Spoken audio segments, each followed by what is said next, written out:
안녕하세요. 연애세의 심리상담사 이알롬입니다. 여러분, 바람피는 사람한테 뒤통수 맞아 보셨나요? 저는 어릴 때 맞아봤는데요. 너무 믿었다가 뒤통수 맞아서 겨울에 쓰러져서 사람 없는 길에서 눈발이 엄청 날리는데 얼어 죽을 뻔했습니다. 진짜 죽을 것 같아서 옆에를 살펴보니까 PC방 계단이 있더라고요. 그래서 그 계단으로 기어가가지고 몸을 녹여서 살아남아서 지금 이 자리에 있습니다. 그래서 오늘 준비하는 것은 바람피는 상대 무조건 다 잡는다, 이 영상만 보면 실제로 바람피는 사람들이 할 수밖에 없는 행동들을 낱낱이 이야기해 드리겠습니다. 다른 유튜브 영상 보니 바람피는 사람들의 특성이나 성향 같은 내용들이 있는데 좀 추상적인 것 같더라고요. 그래서 저는 바람피는 사람들이 할 수밖에 없는 행동들을 1, 2부에 나눠서 설명드리도록 하겠습니다. 이걸 알게 되시면 무방비하게 뒤통수 맞아서 저처럼 쓰러질 일은 없을 겁니다. 상대가 이 중에 많은 것이 해당된다면 우리 구독자 여러분, 저처럼 뒤통수 맞지 않게 대비를 잘 하시기 바랍니다. 바로 들어가겠습니다.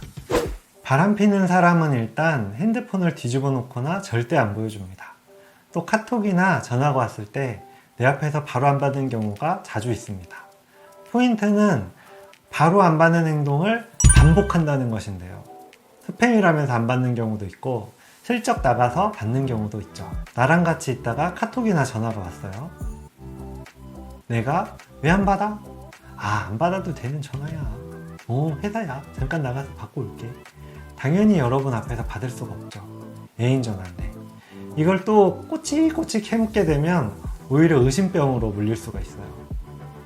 또 인스타, 페이스북은 비공개로 해놓거나 안 한다고 말합니다. 나는 SNS에 가식적으로 사진 올리고 남들에게 자랑하고 이런 거 싫어. 개인 사생활 올리는 거 안 좋아해. 개인 사생활 알려진 걸로 복잡해진 적이 있어. 그래서 트라우마가 있어. 이런 식의 핑계를 댑니다. 간혹 SNS 하는 사람도 있어요. 그런 사람은 여러분과 팔로우를 안 하거나 같이 찍은 사진은 절대 안 올리고 애인이 없는 척 합니다. 애인이랑 팔로우를 안 한다니 말이 됩니까? 카톡 프사도 절대 당신과 찍은 사진을 안 올립니다. 좀 올리라고 하면 자기 사생활 간섭하는 거 싫네 어쩌네 합니다. 특히 유부남이거나 바람피면서 동거주기인 경우 항상 규칙적인 요일에 회사 일이 있네, 출장이 있네, 동호회 모임이 있네, 뭔가 있다고 하면서 주말 중 하루, 평일 중 하루 이틀을 합쳐서 규칙적으로 어딜 갑니다. 어딜 가겠어요? 집에 가지. 두 집 살림 해야 되니까. 여기에서 더 머리를 쓰는 사람은 항상 이때쯤에 시비를 걸어서 싸우고 가요. 싸워야 연락 안 할 명분이 생기거든요. 자기가 연락을 먼저 안 해도 되는 데다가 연락에 답을 안 하거나 늦게 해도 싸워서 그랬다는 좋은 핑계가 생기잖아요.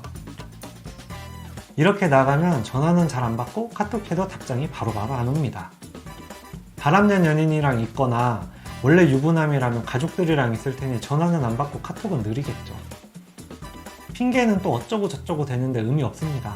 계속 이게 반복되니까요. 반복된다는 게 중요합니다. 또 가족을 절대 안 보여줍니다. 하지만 아주 지독한 놈일 경우에는 보여주기도 합니다. 보여주더라도 엄청 미루다가 보여줍니다. 이런 저런 핑계를 대면서 못 만나게 해요. 만날 때쯤 우리와 싸워가지고 만나기 애매하게 만들거나 아니면 갑자기 무슨 일이 생겼다고 뭔 짓을 해서도 못 만나게 유도합니다. 드물지만 가족까지 속였거나 자기들끼리 짝짝꿍 되어 있는 골 때리는 경우도 있어요. 이런 경우에도 만나면 이야기를 많이 못 나누게 합니다. 이야기 나누다가 자신이 한 거짓말이 들킬 수도 있고 자기 가족까지 바람피는데 엮는 것은 그나마 조금 있는 양심에 찔리기 때문입니다. 바람까지는 아니더라도 여러분에게 거짓말을 많이 쳐놓은 경우도 이런 패턴을 보이니까 잘 살펴보세요. 이것과 비슷한 버전이 지인들, 친구들, 회사 동료들을 소개 안 시켜주는 겁니다. 소개해주는 경우는 역시 친구들끼리 말을 다 맞춰놓았을 가능성이 큽니다. 어떠신가요? 쭉 들어보니 공통점이 하나 보이죠? 그놈의 비밀. 구린 놈은 비밀이 많습니다. 연애도 비밀로 하자고 해요.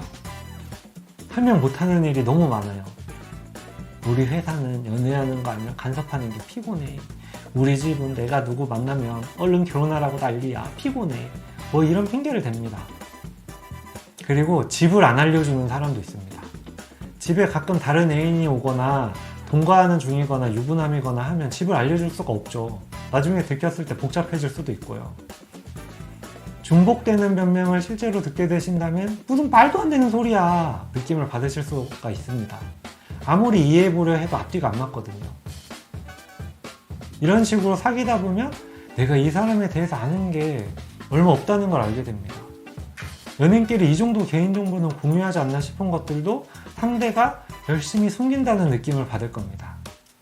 이 정도면 느낌이 뭔가 이상한데? 촉이 옵니다. 그런데 내가 만나고 싶으니까 합리화 돌려서 자신의 감각을 부정할 수도 있습니다. 정보와 느낌은 아니라고 알려주는데 인정하기 싫으니 내적으로 갈등이 심각해지고 피폐해집니다. 내가 예민해지고 무기력해지고 집착하게 되고 우울해집니다. 내가 이상해지는 것 같이 느껴집니다. 여러분, 저 중 하나, 두 개 정도 한다고 바로 많을 수도 있잖아. 이렇게 여기실 수도 있습니다. 이 중에 자신이 하는 행동도 몇 가지 있을 수가 있어요. 바람 피는 거 아닌데. 중요한 것은 상대가 여러 가지를 동시에 하면 의심을 좀 해봐야 된다는 말입니다. 이 부자연스러움과 이상한 느낌, 싸한 느낌은 본능에 직관적으로 경보를 울리는 거예요. 내 감각이 심하게 왜곡되지 않았다는 전제하에 이 싸한 느낌은 위기 상황을 알려주는 경고입니다. 이런 경고를 무시하지 마세요. 1부는 여기까지입니다.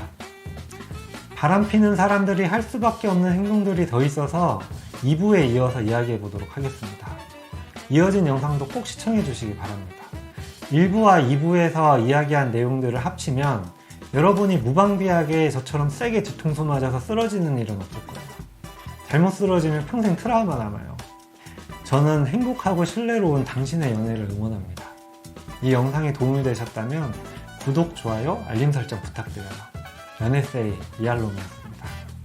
다음 영상에서 뵙겠습니다. 감사합니다. 여러분 사랑합니다.